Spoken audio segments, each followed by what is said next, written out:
कराची में राशिद मिन्हास रोड पर कायम शॉपिंग सेंटर में आतिशज़दगी, 8 अफराद जाँ बहक, 7 की हालत तशवीशनाक। इमारत में फंसे 45 अफराद को बाहिफाजत निकाल लिया गया।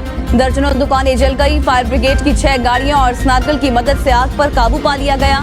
कूलिंग का अमल जारी। अमवात झुलसने और दम घुटने से हुई। आग छत पर रखे जनरेटर की वजह से लगी, जो छठी मंजिल से चौथी मंजिल तक फैल गई। जिना अस्पताल के मुताबिक बास मामूली जख्मी या बेहोश अफराद की हालत खतरे से बाहर है। कराची शॉपिंग मॉल में आतिशज़दगी के मुतासरीन को ले जाने पर रेस्क्यू इदारों की आपस में झड़प, मुतासरा फायरमैन की जान खतरे में डाल दी। मुतासरा शख्स हमारे स्ट्रेचर पर है, उसे हम ले जाएंगे। छिपा के रज़ाकारों की जबरदस्ती। मुतासरा शख्स को ऑक्सीजन की जरूरत है, तुम्हारी एम्बुलेंस में ऑक्सीजन नहीं। रेस्क्यू 1122 के रज़ाकारों का इस्तफसार। स्मोक पर काबू पाने के लिए पंजाब के 10 अजला में स्मार्ट लॉकडाउन का दूसरा रोज। लाहौर, फैसलाबाद, गुजरांवाला, मुल्तान, साहिवाल और सरगोदा डिवीजन में आज भी तमाम निजी और सरकारी तालीमी इदारे बंद रहेंगे। तमाम शहरों में मार्केट्स 3 बजे तक खुली रहेंगी और हर तरह का कारोबार बंद रहेगा। बहावल नगर में शदीद धुंध के बायस एलीट फोर्स की गाड़ी सेम नहर में जा गिरी। हादसे के नतीजे में 2 जवान जाँ बहक और 3 जंगबंदी मुआहदा। 39 फलस्तीनी, 24 इसराइली कैदी रहा। मुआहदे के नतीजे में 8 साल कबल गिरफ्तार होने वाले फलस्तीनी खातून भी घर पहुंच गई। हमास की जानिब से रिहा किए जाने वालों में 13 इसराइली, 10 थाईलैंड और 1 फिलिपाइनी शहरी शामिल। इसराइल और हमास की जानिब से आज मजीद कैदियों को रिहा किया जाएगा। अमेरिका सदर का कहना है कि आने वाले दिनों में मजीद कैदियों की रिहाई अमल में लाई जाएगी। इसराइली फौज की जानिब से जंगबंदी की खिलाफ वर्जी। शुमाली गजा आने वाले फलस्तीनी शहरियों पर फायरिंग, 2 शहीद, 11 जख्मी। मगरिबी किनारे में भी इसराइल ने 2 फलस्तीनियों को शहीद, मुतादिद को गिरफ्तार कर लिया। इसराइल का 4 रोज बाद गजा में फिर से कत्लो गारत का ऐलान। इसराइली वज़ीर-ए-आज़म नेतन्याहू का कहना है कि गैरगमानियों की रिहाई का मतलब हरगिज ये नहीं कि जंग मुकम्मल तौर पर बंद हो जाएगी। कैदियों की रिहाई जंग के मकासद में से एक है। तमाम अहदाफ हासिल कर रहे हैं। इसराइली फौज का कहना है कि गजा में ऑपरेशन के अगले मरहले की तैयारी कर रहे हैं। फलस्तीनियों को तहफ़्फ़ुज़ दिए बगैर इसराइल महफूज नहीं होगा। बरतानवी वज़ीर ख़ारजा डेविड कैमरून की मीडिया से गुफ्तगू। कहा, इसराइली हुकूमत को इंतहा पसंद आबादकारों पर भी क्रैकडाउन करना होगा। यहूदी आबादकार फलस्तीनियों को कत्ल कर रहे हैं, ये अच्छा नहीं हो रहा। उनको गिरफ्तार करना काफी नहीं, मुकदमा चलाकर सजा भी देनी चाहिए। 3 और 4 पीस का फर्क। जरदारी के इंटरव्यू के बाद बिलावल अचानक दुबई रवाना।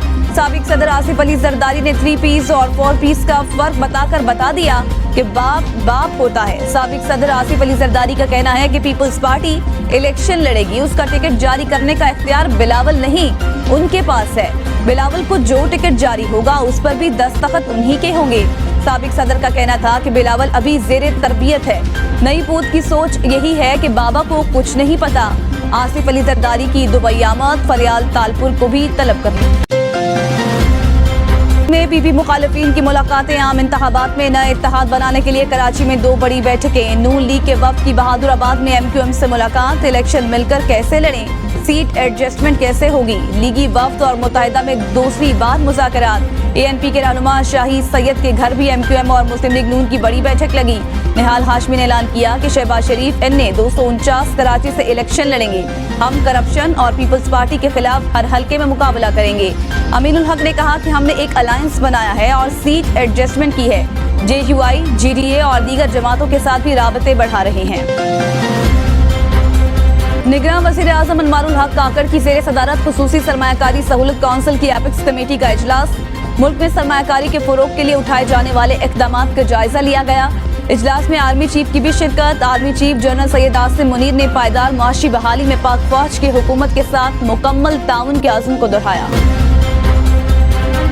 परवेज़ इलाही को अदालती हुक्म के बावजूद गिरफ्तार करने का मामला। लाहौर हाई कोर्ट ने SSP ऑपरेशन इस्लामाबाद को तौहीन अदालत का नोटिस जारी कर दिया। 18 दिसंबर को तलब। SSP ज़ाती हैसियत में या वकील के जरिए अदालत के रूबरू पेश हों। बुशरा बीबी के दर्ज मुकदमा की तफसीलात लेने की दरख्वास्त समाअत के लिए मुकर्रर। लाहौर हाई कोर्ट के जस्टिस शहराम सरवर चौधरी की सरबराही में 2 रुकनी बेंच 27 नवंबर को समाअत करेगा। दरख्वास्त में मौक़िफ़ इख्तियार किया गया है कि चेयरमैन PTI को वज़ीर-ए-आज़म के ओहदे से हटाने के बाद मुकदमा दर्ज किए जा रहे हैं। मेरे खिलाफ दर्ज मुकदमात और ज़ेरे इंक्वायरीज की तफसीलात फराहम नहीं की जा रही। मीरा मस्जिद आला का रात गए बंद रोड पर मंसूबे का दौरा, अमला गायब होने पर बरहमी का इजहार, मंसूबे पर काम करने वाली कंपनी को वार्निंग जारी की। मोहसिन नकवी ने DG LDA, chief engineer, contractor और एलडीए के अमले को फौरी तौर पर मौके पर तलब कर लिया। डीजी एलडीए और कमिश्नर लाहौर से 24 घंटों में वजाहत तलब, चीफ सेक्रेटरी पंजाब को इंक्वायरी करने का हुक्म दे दिया। पेट्रोलियम मसनूआत की कीमतों में रद्दोबदल से मुतल्लिक हुकूमत का नया प्लान तैयार, विफाकी हुकूमत का पेट्रोलियम कीमतें 15 रोज के बजाय 7 रोज बाद तब्दील करने का मंसूबा। पेट्रोलियम डीलर्स एसोसिएशन और स्टेक होल्डर से मुशावरत के लिए खत जारी, नए प्लान के लिए स्टेक होल्डर से 5 रोज में तजावीज तलब। अटक में फतेह जंग इंटरचेंज के करीब ट्रॉलर की कार को टक्कर, हादसे में खातून समेत 4 अफराद जाँ बहक, 2 जख्मी। इत्तला मिलते ही रेस्क्यू एहलकार मौके पर पहुंच गए, जख्मी अस्पताल मुंतकिल। हादसा तेज रफ्तारी के बाइस पेश आया। काबुल के निजी होटल के मालिक की एक और नाजेबा वीडियो वायरल, मुलजिम गिरफ्तार, थाना शाह कबूल ने मुलजिम के खिलाफ कार्रवाई करते हुए मुकदमा दर्ज कर लिया। वाज़ेह रही कि निजी होटल मालिक को इससे कबल भी गैर मुल्की सयाहों की गैर अखलाकी वीडियोस वायरल होने पर गिरफ्तार किया गया था। कसूर सरहदी इलाके के मछेरे पर कुदरत मेहरबान, मछेरे ने दरियाए सुतलज से 6 फुट लंबी और 110 किलो वजनी मछली पकड़ ली। नया किस्म की मछली और ऑलराउंडर अमाद वसीम का इंटरनेशनल क्रिकेट से रिटायरमेंट का ऐलान। अमाद वसीम ने एक्स अकाउंट के जरिए ऐलान करते हुए कहा कि इंटरनेशनल क्रिकेट से रिटायरमेंट का ये दुरुस्त वक्त है। पाकिस्तान के लिए खेलना एहसास की बात है। पाकिस्तान क्रिकेट टीम की कामयाबियों के लिए दुआगो हूँ। साबिक ऑलराउंडर ने 121 इंटरनेशनल मैचों में पाकिस्तान की नुमाइंदगी की।